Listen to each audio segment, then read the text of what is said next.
Olá pessoas, eu sou o Kenai e eu estou destruído. Eu estive bastante ocupado durante basicamente todo o mês de dezembro e acabei não conseguindo finalizar esse vídeo antes, mas vamos lá. A ideia para esse vídeo me veio em mente quando eu estava conversando com alguns amigos sobre Magic e me veio a lembrança de que um dia, jogando Magic Arena com meu mono-red de 20 terrenos, eu consegui a proeza de comprar 15 terrenos nas minhas 20 primeiras cartas, antes de eu finalmente perder o jogo.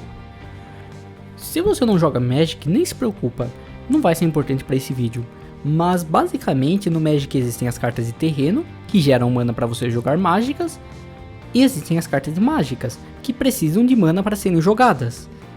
Então, o ideal é você comprar um pouco de cada um dos tipos de cartas. Se você só compra mana, você não tem carta para jogar. Se você só compra carta de mágica, você não tem terreno para gerar mana. Então você não joga e você perde em ambos os casos. Jogando online, isso não é uma coisa particularmente rara. É normal na internet as pessoas reclamarem de serem arenados, que é quando o jogo deixa os terrenos todos juntos e você perde por causa disso. Meu Deus, por quê? Como é que pode, cara? Tem 18 terrenos no deck, mano. 18, cara. Mas isso fez eu me perguntar, por qual razão que isso acontece? Será que os embaralhamentos digitais são tão ruins assim? Ou será que os embaralhamentos estão sendo feitos adequadamente, mas simplesmente o acaso não favoreceu a pessoa nessas vezes? Afinal, em um aleatório real, existe uma chance de que as cartas embaralhadas fiquem em uma ordem específica, mesmo que essa chance seja realmente baixa. E com isso em mente, eu decidi criar na Godot um baralho e um sistema para embaralhar para tentar simular um bom embaralhamento real, e também testar se a função de Shuffle do Godot é satisfatória para embaralhar um deck inteiro. E é a minha jornada fazendo isso que eu vou mostrar para vocês agora. Antes de eu testar se a função de embaralhar da Godot realmente faz um bom embaralhamento, eu preciso entender o que é um bom embaralhamento. Então eu decidi pesquisar um pouco mais sobre a matemática dos embaralhamentos e também sobre quais deles são geralmente usados por profissionais, como por exemplo em jogos de poker.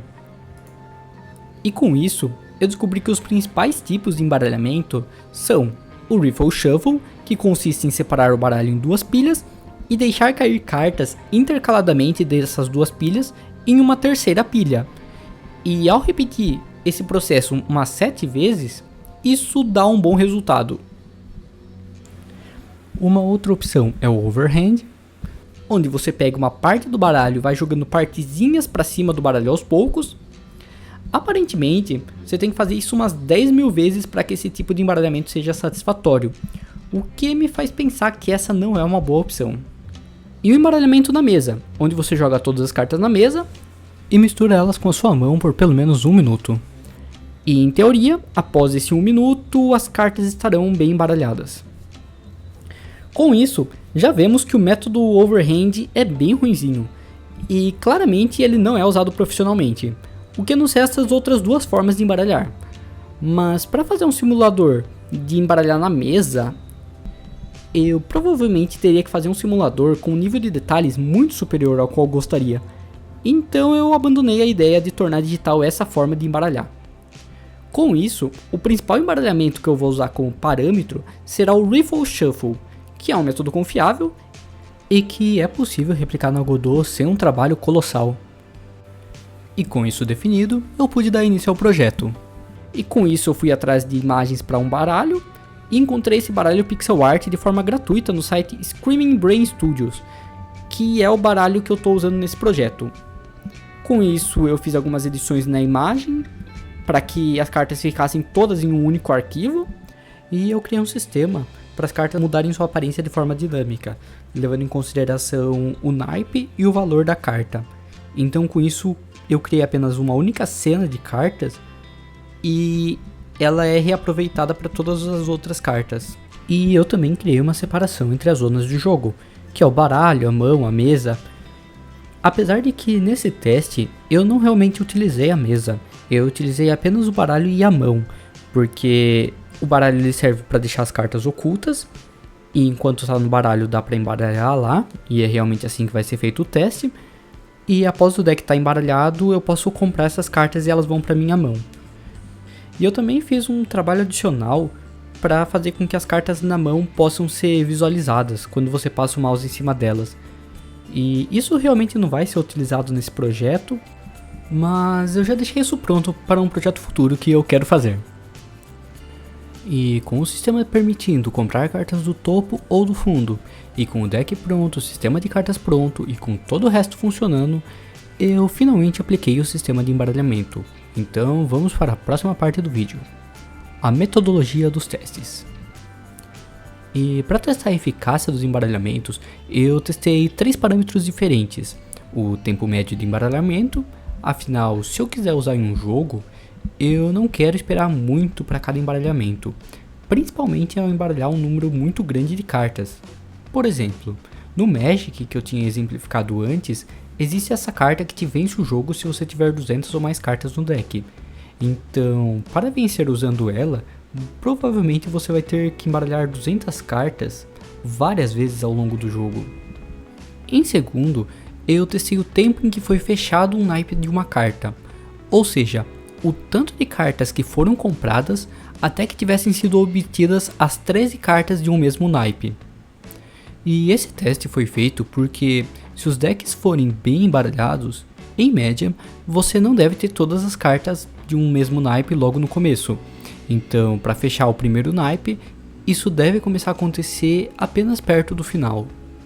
Esse teste ele funcionou muito bem no deck de 52 cartas, já que dessa forma ele só conseguiu as 13 cartas do mesmo naipe quando realmente fechou o naipe. Mas quando eu adicionei baralhos adicionais, ele não estava considerando cópias da mesma carta.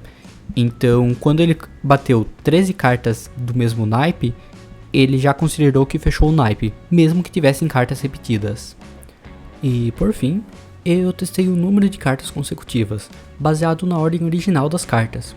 Por exemplo, se eu comprei um 7 de copas, se a próxima carta a ser comprada for um 6 de copas ou um 8 de copas, eu considerei isso como uma compra de cartas consecutivas. Apesar de ser natural que em algumas compras isso aconteça, um número grande de cartas compradas consecutivas pode significar que o baralho não foi bem embaralhado. E com tudo isso explicado, eu vou falar agora sobre os tipos de embaralhamentos que eu testei, que foram um corte simples no baralho, que não é exatamente um embaralhamento, mas é apenas um teste de controle, para verificar se os resultados estão saindo como eu esperava. Depois disso temos o Riffle Shuffle, que é o embaralhamento padrão, e para replicar ele digitalmente, eu peguei um vídeo de Riffle Shuffle em câmera lenta, e eu vi quantas cartas de cada uma das pilhas caíam. E com isso, eu vi que caem de 1 a 3 cartas de cada um dos lados da pilha, até acabarem as cartas. Então eu fiz o método de aleatorizar o número de cartas que caem em cada lado, e eu repeti o processo 7 vezes, dividindo o baralho ao meio e deixando cair de 1 a 3 cartas de cada uma das pilhas para uma nova pilha principal.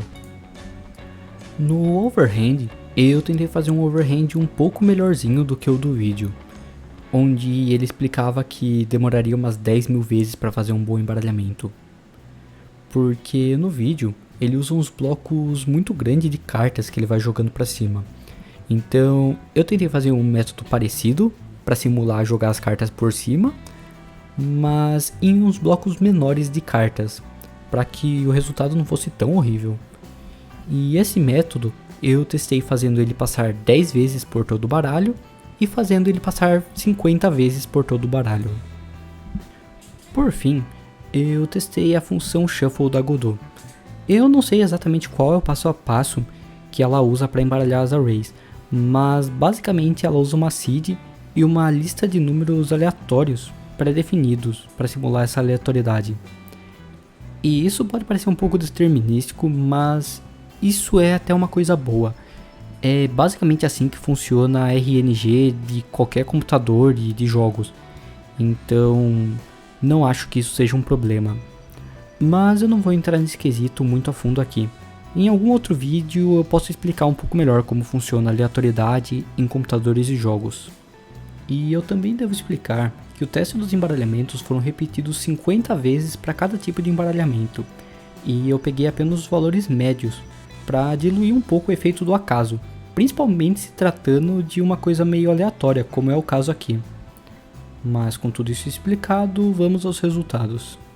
No corte, como era esperado, o tempo de embaralhamento foi super rápido, afinal, a lista apenas foi cortada ao meio e jogada a partir de baixo para cima. Mas demorou em média 17 cartas para fechar um naipe e teve em média 50 cartas consecutivas, o que faz sentido. O Riffle Shuffle, o embaralhamento principal, demorou mais do que 100 vezes o tempo do corte, com um tempo médio de 397 microsegundos, o que ainda é bastante rápido. Mas nesse embaralhamento, a 13ª carta do mesmo naipe só foi conseguida na carta 44 de 52. Quer dizer que a distribuição de cartas estava muito melhor. E além disso, o número de cartas consecutivas foi em média de 2 cartas. O que, como eu mencionei, é natural que aconteça. Os embaralhamentos overhands não foram tão ruins quanto eu esperava, mas também não foram bons. O overhand com 10 repetições no baralho foi até que rápido, feito em 66 microsegundos, mas demorou apenas 33 cartas até fechar um naipe, e teve 17 cartas consecutivas ao longo do baralho. No overhand com 50 repetições, por outro lado, o resultado foi um pouco melhor, e o tempo médio foi levemente mais rápido do que o Riffle Shuffle, com 349 microsegundos, e obteve resultados de naipe e de cartas consecutivas quase tão bons quanto os do Riffle Shuffle. E agora vamos ao embaralhamento digital da Godot, para ver como ela se sai quando ela for comparada nesses 3 quesitos com os embaralhamentos simulando os embaralhamentos reais. E bom, o embaralhamento nativo da Godot é simplesmente ótimo em todos eles. No quesito de tempo, ele conseguiu ser mais rápido do que o corte simples, e o número de cartas compradas até fechar o naipe foi em média de 43,98, e a média de cartas consecutivas foi de 1,88, ambos valores bem próximos ao do Riffle Shuffle.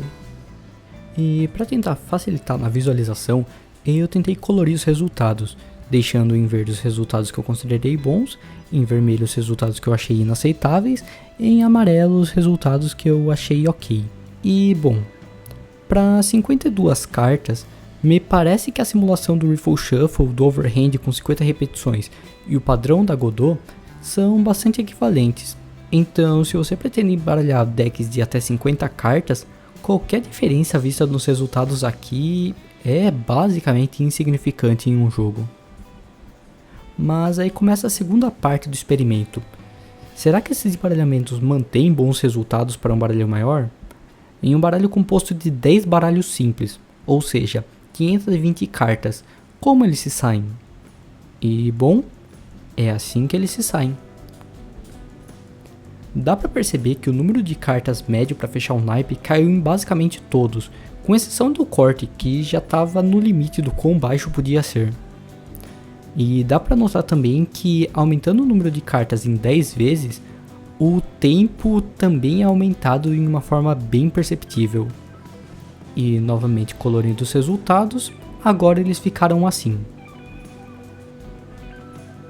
O Riffle Shuffle demorou 17.000 microsegundos para ser embaralhado.